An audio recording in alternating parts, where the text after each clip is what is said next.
he was an only child, and our backyards touched each other for most of our lives, so we're only cousins technically. We're really brothers. So I'm going to go back a few years and just share a story or two that a brother would share. I'm going to start with me because I remember a cookout. It was Jim's 15th birthday, and it was in the backyard of Auntie Patty's house, and there's the pool and all that.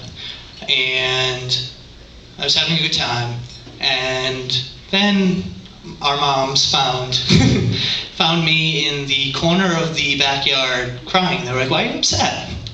I liked Jim when he was 14, and I don't want him to turn 15. And so I was crying for a while. I didn't really understand how birthdays worked yet. I was only like 7 or 8, I guess. I don't know the exact age.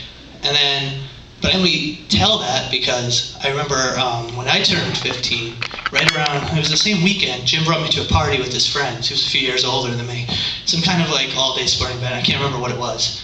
And that was the first day I ever had alcohol. And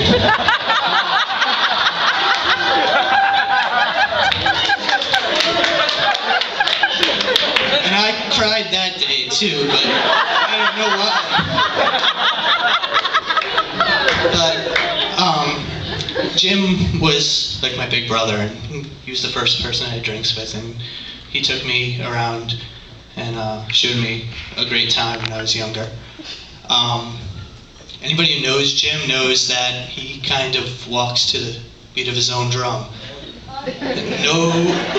And for a long time, like, anybody in front of me right now doesn't walk to that beat either.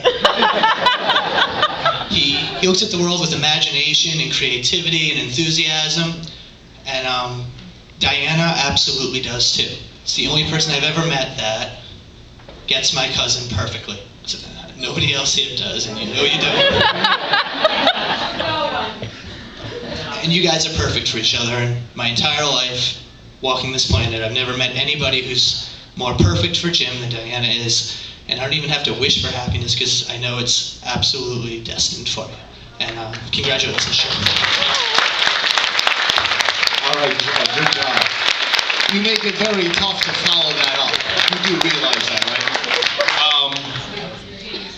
I met Jim after I met Joe, hence the dodgeball incident. And Jim and I have walked the roller coaster of emotion from despising each other to becoming blood brothers. And I have to concur with what Joe said. If there's any person in the world that could get Jim, it's definitely Diana. Absolutely 100%, no ifs, ands, or buts about it. So, without further ado, if everyone could raise their glass, please, to Jim and Diana. Happiness, long life, lots of getting whatever it is you do get. Because nobody else can. Salud and Chandan. Salud.